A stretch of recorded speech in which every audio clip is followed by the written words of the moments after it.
Welcome to today's daily Bible reading. Yesterday we finished the book of Exodus, and today we'll be beginning the book of Leviticus. We'll be reading chapters 1 to 3. This is the middle book of the original 5 books of the Old Testament, known as the Torah or the Pentateuch. These books were penned by Moses. The book of Leviticus is all about the law of Moses, the role of the priestly tribe of Levi with Aaron and his sons, and also the expectations of the children of Israel and what they were supposed to do during this Old Testament law system. This may be a dry read for some people since we're not under the Old Testament today, but it is interesting seeing what the children of Israel were expected to do during this time frame. And I think the big takeaway in the book of Leviticus is when God commands to do something, we must do what he says. Whether it's under this law that the Israelites were under or the Christian age that the child of God is under today, the law of Christ. So there's some good applications in the book of Leviticus that hopefully we'll see when we look into this reading. So the book of Leviticus, the first 3 chapters. Now the Lord called to Moses and spoke to him from the tabernacle of meeting, saying, Speak to the children of Israel and say to them, When any one of you brings an offering to the Lord, you shall bring your offering of the livestock, of the herd, and of the flock. If his offering is a burnt sacrifice of the herd, let him offer a male without blemish.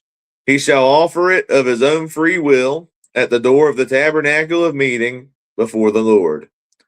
Then he shall put his hand on the head of the burnt offering, and it will be accepted on his behalf to make atonement for him.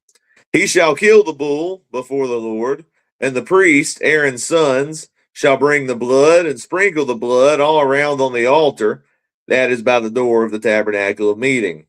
And he shall skin the burnt offering and cut it into his pieces. The sons of Aaron the priest shall put fire on the altar and lay the wood in order on the fire. Then the priest, Aaron's sons, shall lay the parts, the head, and the fat in order on the wood that is on the fire upon the altar. But he shall wash his entrails and its legs with water. And the priest shall burn all on the altar as a burnt sacrifice, an offering made by fire, a sweet aroma to the Lord. If his offering is of the flocks, of the sheep, or of the goats, as a burnt sacrifice, he shall bring a male without blemish. He shall kill it on the north side of the altar before the Lord, and the priest, Aaron's son, shall sprinkle its blood all around on the altar. And he shall cut it into its pieces, with its head and its fat, and the priest shall lay them in order on the wood that is on the fire upon the altar. But he shall wash the entrails and the leg with water. Then the priest shall bring it all and burn it on the altar. It is a burnt sacrifice, an offering made by fire, a sweet aroma to the Lord. And if the burnt offering of his offering to the Lord is of birds, then he shall bring his offering of turtle doves or young pigeons. The priest shall bring it to the altar, wring off its head, and burn it on the altar. Its blood shall be drained out at the side of the altar. And he shall remove its crop with its feathers, and cast it beside the altar on the east side, into the place for ashes. Then he shall split it as its wings, but shall not divide it completely. And the priest shall burn it on the altar, on the wood that is on the fire. It is a burnt sacrifice, an offering made by fire, a sweet aroma to the Lord. When anyone offers a grain offering to the Lord, his offering shall be a fine flour, and he shall pour oil on it and put frankincense on it. He shall bring it to Aaron's sons, the priest, one of whom shall take from it his handful of fine flour and oil with all the frankincense. And the priest shall burn it as a memorial on the altar, an offering made by fire, a sweet aroma to the Lord. The rest of the grain offering shall be Aaron's and his sons. It is most holy of the offerings to the Lord made by fire. And if you bring as an offering a grain offering baked in the oven, it shall be unleavened cakes of fine flour mixed with oil, or unleavened wafers anointed with oil. But if your offering is a grain offering baked in a pan, it shall be a fine flour, unleavened, mixed with oil. You shall break it in pieces and pour oil on it. It is a grain offering. If your offering is a grain offering baked in a covered pan, it shall be made of fine flour with oil. You shall bring the grain offering that is made of these things to the Lord. And when it is presented to the priest, he shall bring it to the altar. Then the priest shall take from the grain offering a memorial portion and burn it on the altar. It is an offering made by fire, a sweet aroma to the Lord. And what is left of the grain offering shall be Aaron's and his sons. It is most holy of the offerings made to the Lord by fire. No grain offering which you bring to the Lord shall be made with leaven, for you shall burn no leaven, nor any honey, in any offering to the Lord made by fire. As for the offering of the first fruits, you shall offer them to the Lord, but they shall not be burned on the altar for a sweet aroma. And every offering of your grain offering you shall season with salt. You shall not allow the salt of the covenant of your God to be lacking from your grain offering. With all your offerings you shall offer salt. If you offer a grain offering of your first fruits to the Lord, you shall offer for the grain offering of your first fruits green heads of grain roasted on the fire, grain beaten from full heads. And you shall put oil on it and lay frankincense on it. It is a grain offering.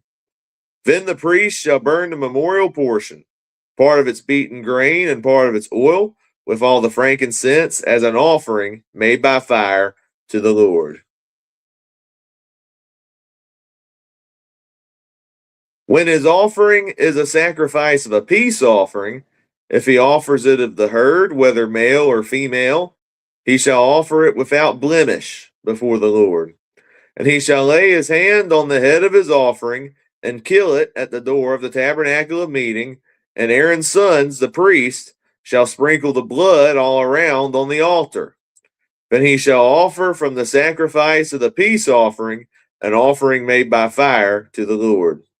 The fat that covers the entrails and all the fat that is on the entrails, the two kidneys and the fat that is on them by the flanks, and the fatty lobe attached to the liver above the kidneys, he shall remove. And Aaron's son shall burn it on the altar, upon the burnt sacrifice, which is on the wood that is on the fire, as an offering made by fire, a sweet aroma to the Lord. If his offering as a sacrifice of a peace offering to the Lord is of the flock, whether male or female, he shall offer it without blemish. If he offers a lamb as his offering, then he shall offer it before the Lord. And he shall lay his hand on the head of his offering and kill it before the tabernacle of meeting. And Aaron's son shall sprinkle its blood all around on the altar. Then he shall offer from the sacrifice of the peace offering as an offering made by fire to the Lord its fat and the whole fat tail, which he shall remove close to the backbone. And the fat that covers the entrails and all the fat that is on the entrails, the two kidneys and the fat that is on them by the flanks, and the fatty lobe attached to the liver above the kidneys he shall remove. And the priest shall burn them on the altar as food, an offering made by fire to the Lord. And if his offering is a goat, then he shall offer it before the Lord. He shall lay his hand on its head and kill it before the tabernacle of meeting, and the sons of Aaron shall sprinkle its blood all around on the altar. Then he shall offer from it his offering as an offering made by fire to the Lord. The fat that covers the entrails and all the fat that is on the entrails, the two kidneys and the fat that is on them by the flanks, and the fatty lobe attached to the liver above the kidneys he shall remove. And the priest shall burn them on the altar as food, an offering made by fire for a sweet aroma. All the fat is the Lord's. This shall be a perpetual statute throughout your generations and all your dwellings. You shall eat neither fat nor blood. Thank you for tuning in to today's daily Bible reading, and join me tomorrow as we continue the book of Leviticus with chapters 4 through 6.